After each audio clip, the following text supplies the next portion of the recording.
ನಮಸ್ಕಾರ ದೇವ್ರು, ಎಲ್ಲ ಹೆಂಗಿದಿರಪ್ಪ? ನಾನಂತೂ ಸಖತ್ತಾಗಿದ್ದೀನಿ. ದುಬೈನ ಟ್ಯಾಕ್ಸಿಲಿ ಇಲ್ಲೇನ್ ಗೊತ್ತಾ, ಟ್ಯಾಕ್ಸಿ ಎಲ್ಲಿ ಕಾಣಿಸುತ್ತೋ ಅಲ್ಲಿ ಕೈ ಅಡ್ಡ ಹಾಕೋದು, ನಿಲ್ಲಿಸ್ತಾರೆ, ಶಿಸ್ತಾಗ ಹತ್ಕೊಂಡ್ ಹೋಗ್ಬಿಡೋದು. ಬರ್ತೀಯಾ ಬರಲ್ವಾ, ಅಲ್ಲಿ ಹೋಗ್ಬೇಕು, ಎಷ್ಟ್ ತಗೋತೀಯಾ ಇಷ್ಟ ತಗೋ, ಏನು ಜಂಜಾಟ ಇಲ್ಲ.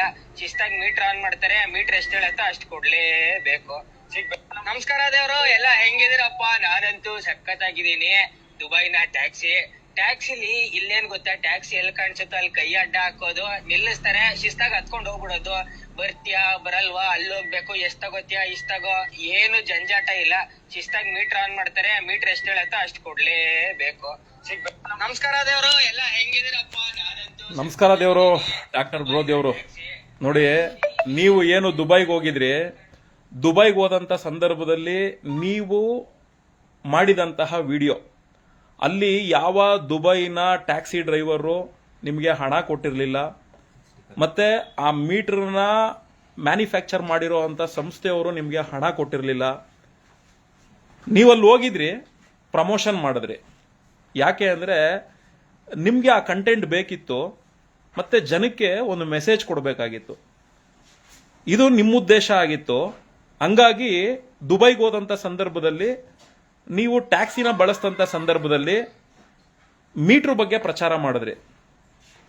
ಡಾಕ್ಟರ್ ಬ್ರೋ ದೇವರು, ನಮಸ್ಕಾರ ದೇವರು.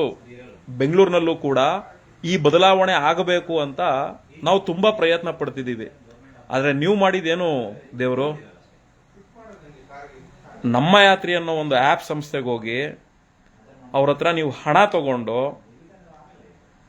ಅವ್ರು ಕೊಟ್ಟಿರುವಂಥ ಹಣಕ್ಕೆ ನೀವು ನಿನ್ನೆ ಆ ನಮ್ಮ ಯಾತ್ರೆ ಆ್ಯಪ್ ಬಗ್ಗೆ ಪ್ರಚಾರ ಕೊಡ್ತಿದ್ದೀರಾ, ಕಮಿಷನ್ ತಗೊಳ್ಳೋದಿಲ್ಲ ಅವರು ಅಂತೇಳಿ.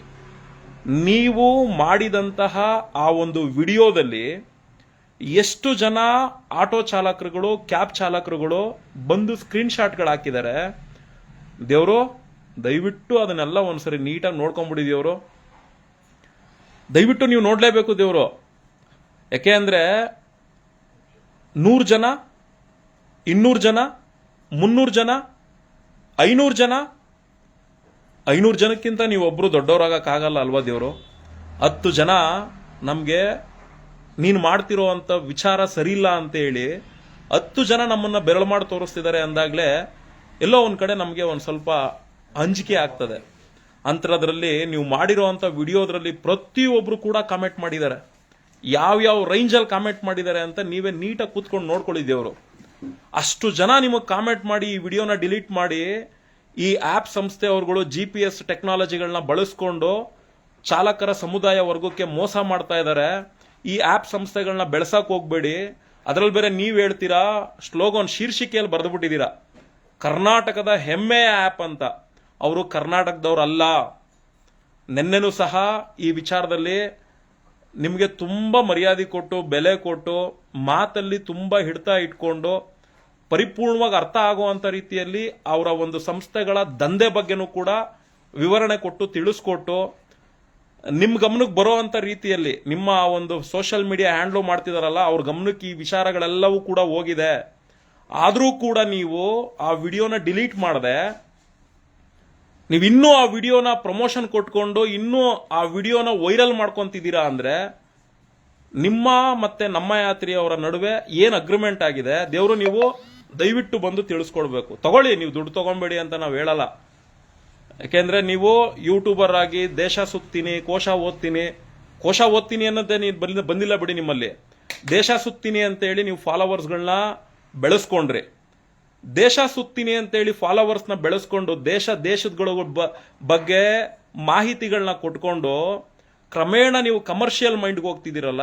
ಯಾಕೆ ದೇವರು, ಕಮರ್ಷಿಯಲ್ ಮೈಂಡ್ಗೆ ಹೋಗೋ ಅಂಥವ್ರು ಹೋಗ್ಲಿ, ಅವ್ರ ಬಗ್ಗೆ ನಾವು ತಲೆ ಕೆಡ್ಸ್ಕೊಳಕ್ ಹೋಗಲ್ಲ. ಆದರೆ ನೀವು ಪಕ್ಕಾ ಕಮರ್ಷಿಯಲ್ ಮೈಂಡಿಂದ ಆಚೆ ಇದ್ದವರು. ಯಾವುದೋ ಒಂದು ರಮ್ಮಿ ಆ್ಯಪ್ ಬಗ್ಗೆ ನೀವು ಒಂದು ಇಂಟರ್ವ್ಯೂಯಲ್ಲಿ ಮಾತಾಡ್ತೀರಾ, ನಾವು ಅದನ್ನು ಮಾಡೋದು ತಪ್ಪು, ಹಂಗಾಗಿ ನಾನು ಅದನ್ನು ಮಾಡೋದಿಲ್ಲ ಅಂತ. ಈ ರಮ್ಮಿ, ಜಿಮ್ಮಿ, ಕುಮ್ಮಿ ಈ ಆ್ಯಪ್ಗಳೆಲ್ಲ ಏನಿದಾವಲ್ಲ, ಅದಕ್ಕಿಂತ ಹುಟ್ಟು ವರ್ಸ್ಟು ಈ ಅಗ್ರಿಗೇಟರ್ ಆ್ಯಪ್ ಸಂಸ್ಥೆಗಳು. ಅವ್ರಿಗಿಂತ ತುಂಬ ವರ್ಸ್ಟ್ ಇವರು ಪ್ರತಿದಿನದ ಜೂಜು ದಂಧೆ ನಡೆಸೋರು ಇವ್ರುಗಳು. ಅಂತ ದಂಧೆ ಒಳಗಡೆ ಇಡೀ ನಮ್ಮ ಚಾಲಕರ ಸಮುದಾಯ ಮುಳುಗೋ ಅಂತ ರೀತಿಯ ವ್ಯವಸ್ಥೆ ಸರ್ಕಾರ ಮಾಡಿ ಬಿಟ್ಬಿಟ್ಟಿದೆ. ನಮಗೆ ಗತಿ ಇಲ್ಲ ಮತಿ ಇಲ್ಲ ಅನ್ನೋ ರೀತಿಯಲ್ಲಿ ನಾವು ಇವತ್ತು ಕೂಡ ಒದ್ದಾಡ್ತಾ ಇದೀವಿ. ಅದರಿಂದ ಆಚೆ ಬರುವಂತ ಪ್ರಯತ್ನ ಪಡ್ತಾ ಇದೀವಿ. ನೀವು ಇವತ್ತೇನು ಹೋಗಿ ದುಬೈಯಲ್ಲಿ ರೀಸೆಂಟ್ಲಿ ದುಬೈಗೆ ಹೋಗಿ ಆ ವಿಡಿಯೋ ಮಾಡಿದ್ರಲ್ಲ ನೋಡಿ, ಮೀಟರ್ ರನ್ ಆಗ್ಬೇಕು ಅನ್ನೋ ರೀತಿಯಲ್ಲಿ ಬೆಂಗಳೂರಿನಲ್ಲೂ ಕೂಡ ಆಟೋಗಳು ಕ್ಯಾಬ್ಗಳು ಮೀಟರ್ ರನ್ ಆಗ್ಬೇಕು ಅಂತಾನೆ ನಾವು ತುಂಬಾ ಶ್ರಮ ಪಡ್ತಾ ಇದೀವಿ. ನಾವು ಅದ್ರ ಬಗ್ಗೆ ಒತ್ತನ್ನ ಕೊಟ್ಟು ಕೆಲಸ ಮಾಡ್ತಾ ಇದೀವಿ. ನಾವು ಅದ್ರ ಬಗ್ಗೆ ಎಷ್ಟೇ ಜಾಗೃತಿ ಮೂಡಿಸಿದ್ರು ನಮಗೂ ಸಾಕಷ್ಟು ರೀತಿಯಲ್ಲಿ ಕ್ರಾಸ್ ಕ್ವಶನ್ಗಳಾಗ್ತಾರೆ. ಓ ಮೀಟ್ರಲ್ಲಿ ಇವ್ರು ದುಡ್ಡು ಸಿಗುತ್ತೆ, ಓ ಆ ಸಂಸ್ಥೆಯಿಂದ ಇವ್ರಿಗೇನೋ ದುಡ್ಡು ಸಿಕ್ಬಿಡುತ್ತೆ. ನಮ್ಮ ಶ್ರಮಕ್ಕೆ ದುಡ್ಡು ಎಲ್ಲಿಂದ ಬರಬೇಕು ಅದು ಬಂದೇ ಬರ್ತದೆ. ನಾವು ಶ್ರಮನೇ ಪಟ್ಟಿಲ್ಲ ಅಂದ್ರೆ ಎಲ್ಲಿಂದನೂ ಬರಲ್ಲ. ಆ ರೀತಿಲಿ ಯಾರೇ ಕೇಳಿದ್ರು ಅವ್ರಿಗೆ ಹೇಳೋದಿಷ್ಟೇ, ನಿಮ್ಮ ಹತ್ರ ದಾಖಲೆ ಇದ್ರೆ ತಗೊಂಬನ್ನಿ ತೋರಿಸಿ ಅಂತೀವಿ. ನಿಮ್ಗೂ ದುಡ್ಡು ಬೇಕಾ, ನೀವು ಶ್ರಮ ಪಡಿ, ಕೇಳಿ ಇಸ್ಕೊಳ್ಳಿ ಅಂತ. ಈಗ ನೋಡಿ, ನೀವು ನಮ್ಮ ಯಾತ್ರಿ ಅನ್ನೋ ಸಂಸ್ಥೆಯಲ್ಲಿ ದುಡ್ಡು ಇಸ್ಕೊಂಡಿದ್ದೀರಾ. ದುಡ್ಡು ಇಸ್ಕೊಂಡು ವಿಡಿಯೋನ ಪ್ರಮೋಷನ್ ಮಾಡಿ ಹಾಕಿದ್ದೀರಾ. ನೀವು ಮಾಡಿರೋಂಥ ಪ್ರಮೋಷನ್ ನೀಟಾಗಿ ಎದ್ದು ಕಾಣಿಸ್ತಾ ಇದೆ.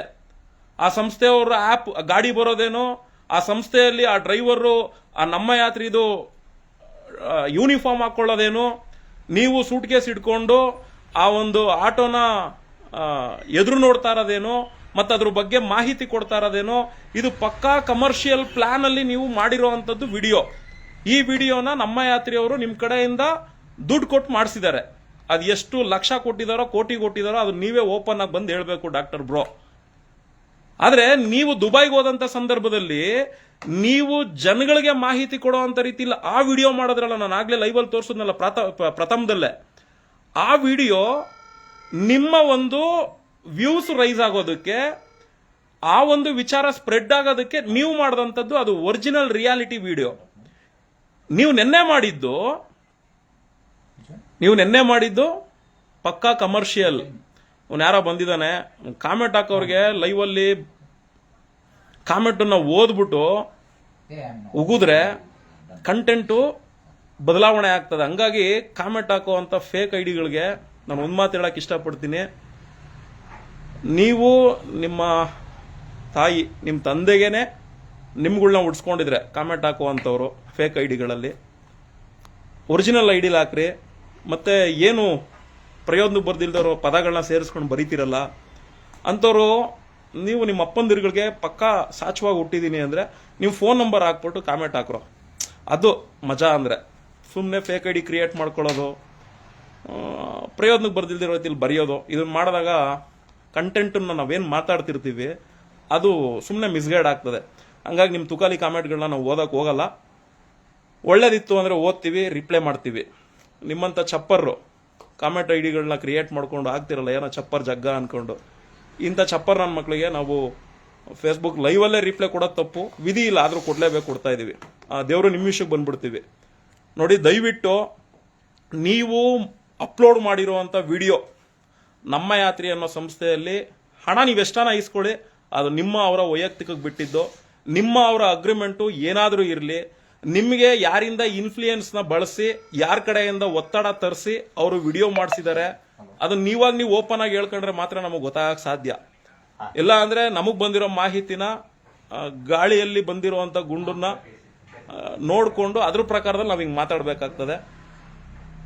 ನೀವು ಅಪ್ಲೋಡ್ ಮಾಡಿರುವಂಥ ವಿಡಿಯೋದಲ್ಲಿ ಸಾಕಷ್ಟು ಜನ ಕೆಟ್ಟದಾಗೆ ನಿಮಗೆ ಕಾಮೆಂಟ್ಗಳು ಹಾಕಿದ್ದಾರೆ.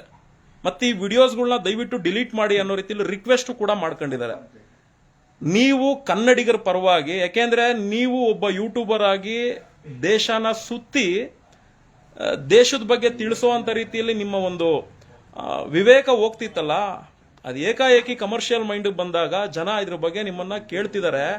ಕೇಳ್ತಿರುವಂತ ಕನ್ನಡಿಗರಿಗೆ ಒಬ್ಬ ಕನ್ನಡಿಗನಾಗಿತ್ಕೊಂಡು ಪರಕೀಯ ಸಂಸ್ಥೆಯವ್ರನ್ನ ಬೆಳೆಸೋದನ್ನ ಬಿಟ್ಟು ಅವರು ಕೇರಳ ಮೂಲದವರು ಅನ್ನೋದನ್ನ ಪಕ್ಕಾ ನೀವು ತಿಳ್ಕೊಂಡು ದಯವಿಟ್ಟು ಆ ವಿಡಿಯೋನ ಡಿಲೀಟ್ ಮಾಡಿ. ಯಾಕೆ ಅಂದ್ರೆ ಇಲ್ಲಿ ಇವತ್ತು ನಮ್ಮ ಕರ್ನಾಟಕದಲ್ಲಿ ಸಾರಿಗೆ ಇಲಾಖೆ ಏನಂತ ಹೇಳಿದೆ, ಸಾರಿಗೆ ಇಲಾಖೆ ನಿಯಮದ ಪ್ರಕಾರ ನಾವೇನ್ ಮಾಡಬೇಕಾಗಿದೆ ಅದನ್ನ ನಿನ್ನೆ ವಿಡಿಯೋದಲ್ಲಿ ನಾನು ಪರಿಪೂರ್ಣವಾಗಿ ಅರ್ಥ ಆಗುವಂತ ರೀತಿಯಲ್ಲಿ ಹೇಳಿದ್ದೀನಿ. ಡಾಕ್ಟರ್ ಬ್ರೋ, ನಿಮ್ಮ ಮೇಲೆ ಖಂಡಿತ ನಮ್ಗೆ ಅಭಿಮಾನ ಇದೆ. ಆ ಅಭಿಮಾನ ಹಾಗೆ ಉಳ್ಕೊಬೇಕು ಅಂದ್ರೆ ದಯವಿಟ್ಟು ಅದನ್ನ ಡಿಲೀಟ್ ಮಾಡಿ. ನೀವು ಅವ್ರ ಹತ್ರ ದುಡ್ಡು ಇಸ್ಕೊಂಡಿದ್ರೆ ನೀವು ಕೊಡೋದು ಬಿಡೋದು ಸೆಕೆಂಡ್ರಿ, ಅದು ನಮಗೆ ಬೇಕಾಗಿಲ್ಲ. ನೀವು ಇಸ್ಕೊಂಡಿದ್ರೆ ಸಂತೋಷ ಇಟ್ಕೊಳ್ಳಿ. ಆದರೆ ದರಿದ್ರ ಆ ಸಂಸ್ಥೆ ಬಗ್ಗೆ ನೀವು ಪ್ರಮೋಷನ್ ದಯವಿಟ್ಟು ಮಾಡಬೇಡಿ. ಮಾಡಿರುವಂಥ ಪ್ರಮೋಷನ್ ವಿಡಿಯೋನ ಡಿಲೀಟ್ ಮಾಡಿ. ನೀವು ಇನ್ನೂ ಆ ವಿಡಿಯೋನ ಅಲ್ಲೇ ಇಟ್ಕೊಂಡಿದ್ರಿ ಅಂದರೆ ಖಂಡಿತ ನಿಮ್ಮ ಆಫೀಸಿಗೆ ಬರ್ತೀವಿ.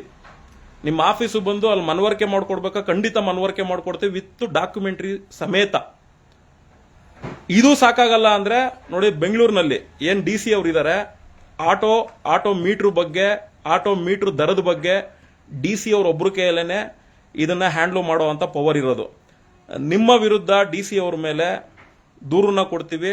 ಆ ದೂರು ಏನು ಬರ್ದಿರ್ತೀವಲ್ಲ ಅದನ್ನ ಬರೆದು ಅವ್ರ ಕೈಲಿ ಕೊಡೋವಂಥ ಸಂದರ್ಭದಲ್ಲಿ ಓದ್ತೀವಲ್ಲ, ಅವಾಗ ನಿಮಗೆ ಗೊತ್ತಾಗ್ತದೆ ನೀವು ಮಾಡಿರೋ ತಪ್ಪುಗಳು ಏನು ಅಂತ. ಬೆಂಗಳೂರು DC ಅವ್ರಿಗೂ ದೂರು ಕೊಡ್ತೀವಿ. ನೆಕ್ಸ್ಟು ನೀವು ಸೋಷಿಯಲ್ ಮೀಡಿಯಾ ಬಳಸಿರೋದ್ರಿಂದ ಸೈಬರ್ ಪೊಲೀಸ್ ಇಲಾಖೆಯಲ್ಲೂ ಕೂಡ ನೀವು ಇಲ್ಲಿಗಲ್ ಆ್ಯಪ್ ಸಂಸ್ಥೆಗೆ ಪ್ರಮೋಷನ್ ಮಾಡಿರೋದ್ರ ಬಗ್ಗೆನೂ ಕೂಡ ನಿಮ್ಮ ಬಗ್ಗೆ ದೂರನ್ನ ಕೊಡ್ತೀವಿ. ಕ್ರಮ ತಗೊಳ್ಳೋದು ಬಿಡೋದು ಅವರು ಬಿಟ್ಟಿದ್ದು. ನಾವೇನು ಎಫೆಕ್ಟ್ ಹಾಕಬೇಕೋ ಸಂಘಟನೆ ವತಿಯಿಂದ ಖಂಡಿತ ಹಾಕೇ ಹಾಕ್ತೀವಿ. ಯಾಕೆ ಅಂದರೆ ಈ ಅಗ್ರಿಗೇಟರ್ GPS ಆಧಾರಿತ ಆ್ಯಪ್ ಸಂಸ್ಥೆಗಳೇನಿದ್ದಾವೆ, ಈ ಅಗ್ರಿಗೇಟರ್ GPS ಆ್ಯಪ್ ಆಧಾರಿತ ಸಂಸ್ಥೆಗಳೇನಿದ್ದಾವೆ, ಇವ್ರು ಯಾರೂ ಕೂಡ ಲೈಸೆನ್ಸ್ಗಳನ್ನ ತಗೊಳ್ದೇನೆ ಇಲ್ಲಿಗಲ್ ಆಗಿ ನಡೆಸ್ತಿರೋವಂಥ ದಂಧೆ. ಈ ದಂಧೆಗೆ, ಆ ಕಳ್ಳತನದ ದಂಧೆಗೆ ನೀವೆಲ್ಲ ನಿಮ್ಮಂಥವ್ರುಗಳು ಸಪೋರ್ಟ್ ಮಾಡ್ತಿರೋದ್ರಿಂದ ನಿಮ್ಮನ್ನು ಅವ್ರ ಕ್ಯಾಟಗರಿಗೆ ನಾವು ಹೋಲಿಸುವಂಥ ಸ್ಥಿತಿ ಆಗ್ತಾ ಇದೆ. ದಯವಿಟ್ಟು ಆ ವಿಡಿಯೋನ ಡಿಲೀಟ್ ಮಾಡಿ. ಡಾಕ್ಟರ್ ಬ್ರೋ, ಈ ಒಂದು ವಿಡಿಯೋ ಲಿಂಕನ್ನು ಎಗೇನ್ ಮತ್ತೆ ನಿಮ್ಮ ಫೇಸ್ಬುಕ್ ಆ ವಿಡಿಯೋದಲ್ಲಿ ಬಂದು ಕಾಮೆಂಟ್ ಮಾಡಾಕ್ತೀವಿ. ನೆನ್ನೆ ಮಾಡಿರುವಂಥ ವಿಡಿಯೋಸು, ಬಂದಿರುವಂಥ ಕಾಮೆಂಟ್ಸ್ ಎಲ್ಲ ಕೂಡ ನಿಮಗೆ ಚೆನ್ನಾಗಿ ಗೊತ್ತಿದೆ. ನಿಮ್ಮ ಫೇಸ್ಬುಕ್ ಹ್ಯಾಂಡ್ಲು ಮಾಡ್ತಿರುವಂಥದ್ದು ಅವ್ರಗಳಿಗೂ ಕೂಡ ಚೆನ್ನಾಗಿ ಗೊತ್ತಿದೆ. ಆದರೂ ಕೂಡ ನೀವು ಅವ್ರ ಹತ್ರ ಈಸ್ಕೊಂಡಿರುವಂಥ ಹಣಕ್ಕೆ ಇನ್ನೂ ಆ ವಿಡಿಯೋ ಅಲ್ಲೇ ಬಿಟ್ಕೊಂಡು ಕೂತಿದ್ದೀರಾ. ಇದರಿಂದ ತುಂಬ ಜನ ಡ್ರೈವರ್ಸ್ಗಳು ನಿಮ್ಮ ಮೇಲೆ ಬ್ಯಾಡ್ ಒಪಿನಿಯನ್ಸ್ಗಳನ್ನ ಬೆಳೆಸ್ಕೊತಾ ಇದ್ದಾರೆ. ದಯವಿಟ್ಟು ಬ್ಯಾಡ್ ಒಪಿನಿಯನ್ಸ್ಗಳನ್ನ ಇಟ್ಕೊಳ್ಳೋಕೆ ಹೋಗಬೇಡಿ ಅವ್ರು ಕೊಟ್ಟಿರೋ ಎಂಜಲ್ ಕಾಸ್ಗೆ.